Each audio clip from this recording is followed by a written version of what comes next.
మీకు తెలుసా మామ, వన్ పీస్ యానిమేలో మనందరికీ ఎంతో ఇష్టమైన స్ట్రా క్రూ ఫస్ట్ టైం ఎప్పుడు యానిమేలో అపియరెన్స్ ఇచ్చారనేది నోట్ మాంగా గురించి ఎక్స్ప్లెయిన్ చేయడం లేదు. అండ్ మన స్ట్రాట్స్ లూఫీతో పాటు క్రూలో జాయిన్ అయ్యే యానిమే ఎపిసోడ్ గురించి కూడా మాట్లాడడం లేదు. జస్ట్ వాళ్ళు యానిమేలో ఫస్ట్ టైం ఎప్పుడు అపియరెన్స్ ఇచ్చారో దాని గురించి మాత్రమే మాట్లాడదాం. స్టార్టింగ్ లోనే ఫస్ట్ ఎపిసోడ్ లోనే మనకి జోరోని, నామిని అండ్ మంకీ డి లూఫీని అయితే చూపించారు. వీళ్ళ ముగ్గురు మనకి ఎపిసోడ్ 1 లోనే కనపడతారు. అండ్ ఎపిసోడ్ 8 లో for the first time god Usopp అయితే మనం చూస్తాము. అండ్ తన తర్వాత మిస్టర్ ప్రిన్స్ అయిన సాంజిని అయితే ఎపిసోడ్ 20 లో అయితే మనం ఫస్ట్ టైం చూస్తాం. అండ్ తన తర్వాత వివి స్ట్రాట్ క్రూ తో తన ఎపిసోడ్ 62 లో ఫస్ట్ టైం అపియరెన్స్ ఇచ్చింది.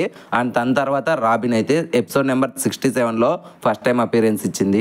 నెక్స్ట్ మన డాక్టర్ చాపర్ అయితే ఎపిసోడ్ నెంబర్ 81 లో ఫస్ట్ టైం అపియరెన్స్ ఇచ్చారు. అండ్ తన తర్వాత ఫ్రాంకీ వచ్చి ఎపిసోడ్ నెంబర్ 233 లో అయితే అపియరెన్స్ ఇచ్చాడు. అండ్ తన తర్వాత బ్రూక్ ఎపిసోడ్ నెంబర్ 337 లో ఫస్ట్ టైం అపియరెన్స్ ఇచ్చాడు. ఇంకా ఫైనల్ గా మన జిన్బి అనమాట ఎపిసోడ్ నెంబర్ 416 లో ఫస్ట్ టైం అపియరెన్స్ ఇచ్చాడు. సో ఇది లిస్ట్ అనమాట. అండ్ మీకు ఈ లిస్ట్ నచ్చినట్లయితే తప్పకుండా పార్ట్ 2 అని కామెంట్ చేయండి. వీళ్ళందరూ మన స్ట్రా క్రూ లో ఎప్పుడు జాయిన్ అయ్యారో ఆ యానిమే ఎపిసోడ్ మీకు చెప్తాను.